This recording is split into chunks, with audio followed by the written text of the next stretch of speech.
안녕하세요. 류바이블의 류경호 목사입니다. 우리는 모세 오경 네 번째 책 민수기를 살펴보고 있습니다. 이제 민수기도 곧 끝나는데요. 여러분 민수기 나누는 기준이 인구조사라고 말씀드렸고 1장, 26장 그렇죠. 1장에서는 애굽에서 나와서 26장에 가나안 들어가면서 조사를 하게 되지요. 그리고 27장에서는 여호수아를 새로운 지도자로 임명을 하고, 그리고 28장에서부터 이제 재물에 대한 말씀이 나오고, 그래서 제가 지난주까지 이제 안식에 대한 걸 좀 살펴봤고, 오늘은 이제 절기에 대한 걸 살펴볼 텐데, 좀 저희가 자세하게 살피는 이유는 26장 인구조사 이후에 여호수아를 세워서 들어갈 준비를 하고 있는 거란 말이에요. 가나안으로 들어가자. 그런데 갑자기 절기 얘기를 하는 거죠. 그러니까 얼마나 중요한지 그 내용들을 살펴볼 필요가 있겠지요. 그래서 이번 시간에는 지난번 시간 안식일에 이어서 계속해서 절기에 대해서 함께 살펴보도록 하겠습니다. 절기를 함께 살펴보기 위해서 함께 가시죠. 제 그림 여러분들 지난주에 저희가 지난번 시간에 여기 네 2차 인구조사 601, 7차 3공가 그리고 여호수아를 임명하고 이제는 가나안으로 나갈 준비. 그런데 절기를 가장 먼저 절기에 쓰이는 재물을 가장 먼저 살펴보고 있다라고 말씀드렸고요. 자, 여기 보시면 여러분 28장, 29장까지 28장에서는 이제 여기 이제 경기 중에 진풍경이 벌어지는데 글쎄 동네 소와 양도 따라 뛴다. 그래서 28장에서는 절기에 따른 재물들이 나온다라고 말씀을 드렸고요. 그리고 이어서 29장에도 하나님께서는 가나안 땅에 들어가서 지켜야 할 절기를 말씀해주고 계신다. 그래서 절기는 하나님이 하신 일을 기억하고 기념해서 믿음으로 살게 하고 하나님께 감사하는 데 목적이 있다. 네, 알고 계시고요. 그러면서 제가 28장에서 상번제 6절에서 제사장이 드리는 상번제 말씀드렸는데요. 시내산에서 말씀하신 아침 저녁으로 드리는 번제. 네, 그렇죠? 그리고 난 다음에 이제 안식일에 대해서 제가 살펴보았습니다. 안식일에서 쭉 상번제로 순양 2마리를 번제로 드린다. 안식일에도. 그러면서 안식일에 대한 정리를 했죠. 자, 안식일은 창조의 안식, 신앙의 안식, 사람의 안식, 구원의 안식, 감사의 안식, 멈춤의 안식, 믿음의 안식, 자유의 안식. 네, 그래서 이 그림도 한 번 더 보여드렸고요. 그리고 언약의 안식, 그리고 교육의 안식까지. 그래서 안식을 교육함으로 안식의 의미들이 무엇인지 살펴보게 했다. 그래서 안식일은 이러한 의미들을 갖고 있다라고 제가 살펴보았습니다. 그러면서 제가 한 가지 질문을 받았는데요. 모세는 애굽 탈출을 직접 겪은 사람에겐 안식을 창조로 설명을 했는데 광야를 통과하며 변화된 사람들에게는 왜 다르게 말씀하셨을까요? 모세는 뭘 강조하고 싶었을까요? 좋은 질문이어서 제가 가지고 왔습니다. 출애굽기 20장 11절 말씀에 이는 여세 동안에 나 여호와가 하늘과 땅과 바다와 그 가운데 모든 것을 만들고 일곱째 날에 쉬었음이라. 그러므로 나 여호와가 안식일을 복되게 하여 그날을 거룩하게 하였느니라. 굉장히 성경을 건강하게 잘 보시는 그런 그 시선을 갖고 계신 것 같아요. 이 질문을 주신 분이. 출애굽기는 모세가 저자잖아요. 물론 이제 모세오경 전체가 저자지만 출애굽기의 관점에서 볼 때 창조에서 안식을 그러니까 보고 있다라는 거잖아요. 자, 그 다음 말씀이요. 신명기 5장 11절은 아니라는 거예요. 너는 기억하라. 내가 애굽 땅에서 종이 되었더니 내 하나님 여호와가 강한 손과 편팔로 거기서 너를 인도하여 내었나니 그러므로 내 하나님 여호와가 내게 명령을 안식일을 지키라 하느니라. 여러분 여기서 앞서 말씀이 그렇죠? 출애굽기 말씀이 자 어떤 말씀 창조와 안식을 이야기하고 있다면 신명기에서는 뭐와 뭘 얘기하고 있는 애굽 땅에서 종이 되었던 그러니까 출애굽과 지금 안식을 연결하고 있다라는 것이죠. 이게 바로 포인트입니다. 그러니까 출애굽기에서는 여러분 그 안식이 창조의 마침이라고 제가 말씀을 드렸고요. 안식은 창조주 하나님과 흙으로 만든 인간을 보여주고 있죠. 그런데 죄로 인해서 인간은 하나님의 안식을 잃어버렸습니다. 자, 그래서 신명기에서는 6월절이 안식을 가능하게 했다고 말씀하고 있잖아요. 이건 6월절에 어린 양의 피로 구원받았기 때문임을 알 수 있습니다. 그러니까 안식의 완성이 예수 그리스도의 구원이심을 이야기하고 있는 것이라는 거죠. 십자가의 구원으로 율법을 이루셔서 예수님은 구원을 완성하셨습니다. 그래서 예수님은 우리 현대 기독교인들에게 부활과 안식의 신앙을 주시고 그래서 그 신앙을 고백함으로 우리는 주의를 지키고 있는 것입니다. 이것은 또한 구약의 중심 사건이 뭐다? 창조와 출애굽에 있다. 6월절에 있다라는 것을 또한 보여주고 있습니다. 자, 그렇다면 이제 본격적으로 절기에 대해서 한번 살펴보도록 하겠습니다. 절기. 가장 먼저 뭐가 나올까요? 네, 맞습니다. 6월절이 나옵니다. 패스오버. 지나갔다죠? 넘어서 지나갔다. 6월 했다.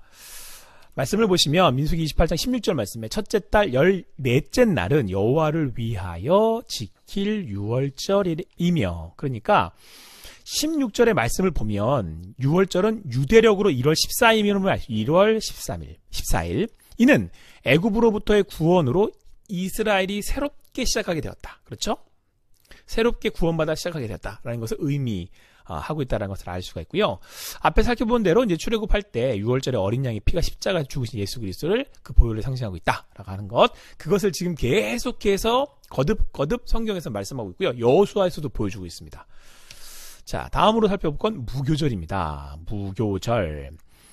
또 그달 15째 날부터는 명절이니 이래 동안 무교봉을 먹을 것이며, 17절에 이제 말씀 보세요. 그달 15째 날 1월 15일부터 이래 동안 무교봉을 먹는 무교절을 지키게 됩니다. 그러니까 일주일 동안 누룩이 없는 이제 떡을 먹게 되는데 이게 유교절에 붙어 있어요. 6월절에 붙어 있어요. 그것을 보시고 그 의미를 보시고, 누룩이들은 떡을 먹지 않아요. 그 누룩 없는 빵을 만든다는 건데 집안 내부에 있는 모든 누룩까지도 제거를 합니다. 이게 누룩이래요. 누룩이 뭘 상징한다고요? 죄. 죄와 부패를 상징하고, 무교절은 어린 양 구원의 6월절에 이어져 있다고 말씀드렸고, 이것은 곧 뭐예요? 죄로 인하여 멸망에 처하게 된, 심판에 처하게 된, 죽음에 처하게 된 우리 인간들을 하나님께서 구원하시죠. 그러기 위해서는 죄와 단절시켜야 되는 거, 죄의 문제를 없애야 되는 거죠. 그래서 누룩을 뺀다라고 하는 거, 그것을 잊으면 안 된다라고 하는 거, 그것을 강조하고 있다라고 하는 거. 그래서 6월절과 무교절은 붙어 있다. 자, 그 다음 여러분 절기가 뭘까요? 77절입니다. 오순절 또는 맥추절이라고 하는데요. 그림 보시면 벌써 분위기가 잡히죠. 민수기 28장 26절 말씀, 77절 처음 익은 열매를 드리는 날에 너희가 여호와께 새 소재를 드릴 때에도 성회로 모일 것이요 아무 일도 하지 말 것이며 라고 말씀하고 있습니다. 밀수하게 시작된다고 해서 여러분 또한 다른 의미 맥추절이에요. 신약에서는 예수님이 부활하시고 50일째에 성령이 강림하셨거든요. 요때가 오순절이에요. 어떤 의미들로 지금 구약과 신약이 연결되는지 아시겠죠? 6월절에 어린 양 되신 예수 그리스도의 피로 구원받은 우리에게 성령이 오셨어요. 그리고 예수님은 부활한 자의 첫 열매가 되셨어요. 첫 열매. 그래서 절기를 통해서 부활의 첫 열매가 되시는 예수님을 믿고 기억하게 하시는 거죠.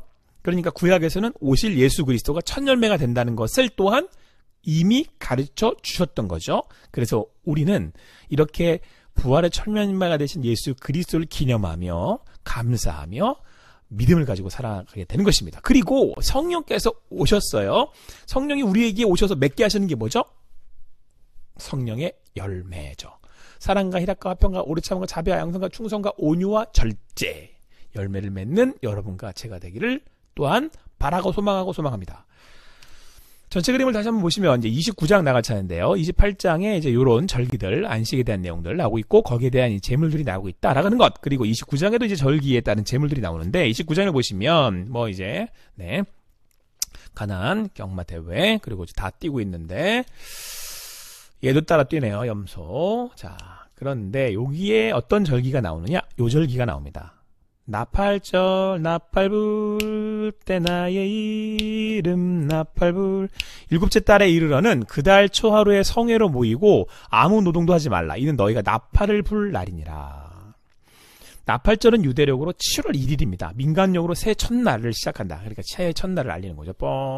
7은 성경에서 완전을 의미하는 숫자인데, 완전하신 하나님을 나타내며 노동을 하지 않으므로 전적으로 우리가 하나님을 의지합니다 라고 하는 것을 믿음으로 고백하는 날입니다.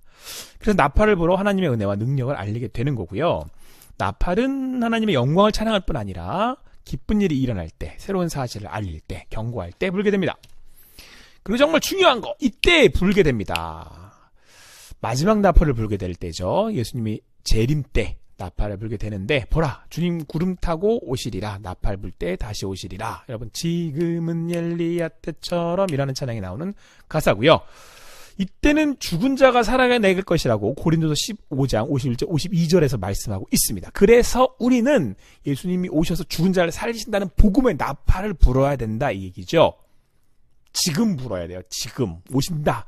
그래서 여러분 우리가 지금 말세를 살고 있다. 말세의 지말. 그래서 말세의 끝. 그러니까 끝의 끝을 살고 있다는 거 아니에요. 그러니까 우리가 지금 해야 할 일은 지금 불어야 된다는 얘기인 거예요. 이 성경의 말씀은. 자, 그리고 나서 이제 대속죄일에 대한 말씀이 나오는데 요거는 제사장을 대표로 모든 백성들이 속죄를 드리며 회개하는 대속죄일에 대한 말씀입니다. 근데 이때 여러분 특이한 게 있어요. 그림 보시면 아시겠지만 요게 아사셀 염소거든요. 두 염소를 취해서 안수를 하는데요. 제비를 뽑아 하나는 속죄제로 드려요. 번제로 태워드리는 거죠. 그런데 한 마리는 아사셀을 위해서 산채로 광야로 보내져요. 그러니까 이렇게 대속죄일에 뽑힌 두 염소는 뭘 의미하겠어요? 하나는 우리 죄를 담당해서 죽으신 예수 그리스도, 또 하나는 그 예수 그리스도의 죽으심으로 우리의 죄가를 우리로부터 멀리, 오늘 말씀했던 시편 103편 말씀, 동이서에서 먼 것같이 우리의 죄가를 우리에게 멀리 옮기셨다. 누가? 예수 그리스도가. 그래서 우리가 은혜로 구원을 얻는 겁니다. 자, 다음으로 초막절이 나옵니다. 12절부터 나오는데요. 초막절은 수장절이라고도 합니다. 수장절이 한 해의 모든 추수를 마치고 수확한 모든 소출을 창고에 저장하는 날, 즐거운 날이라는 뜻으로 수장절이라고 한다는 거예요. 추수에 대한 감사로 가장 많은 짐승을 드리게 됩니다. 또한 장막절이라고 부르는데요. 이유는 포도를 수확하고 밭에 임시 초막을 지어서 7일 동안 지내면서 감사하는 거예요. 하나님이 주셨음을. 요 하나님이 주셨다라고 하는 걸 가르친 게 어디냐면 광야죠. 그때는 만나와 메추리밖에 못 먹었죠. 그래서 하나님이 주시는 거구나 라고 하는 것. 그래서 그것을 다시 또한 추수를 하면서 하나님이 주시는 거구나 라고 하면서 뜻을 새기기 위해서 장막치고 이스라엘의 광야 체험을 하게 되는 겁니다. 여러분 우리가 살면서 광야의 시간을 보낼 때가 있죠. 그럴 때 힘들고 또 외롭고 어렵지만 그 시간이 하나님께서 내게 베푸신 은혜를 깨닫게 되는 시간이고요. 하나님만이 나를 구원하신다는 사실을 알게 되는 시간이라는 것. 여러분 힘들지만 파이팅! 하나님의 은혜가 있기를 바라고 하나님의 인도하심이 있기를 바랍니다. 자, 그리고 현대에서도 이렇게 그래서 장막절을 보낸답니다. 집 근처에다가 장막을 쳐놓고 이렇게 유대인들은 지금도 이렇게 초막절을 지킨다고 하네요. 우리도 절기를 지켜야 할 이유가 여기에 있습니다. 그 하나님이 우리를 어떻게 인도하셨는지, 어떻게 인도하고 계신지, 하나님만이 우리를 구원하신다는 것. 자, 40절 말씀에 모세가 여호와께서 모세에게 명령하신 모든 일을 이스라엘 자손에게 말하니라. 절기를 통해서 모든 것을 이야기했다는 거예요. 지금 느보산에서 바라본 가나안이에요. 이제는 가나안을 향해서 이스라엘에 들어가야 돼요. 그런데 여호사를 세우고 나서 막상 정말 중요하다고 말했던 게 요거라는 거죠.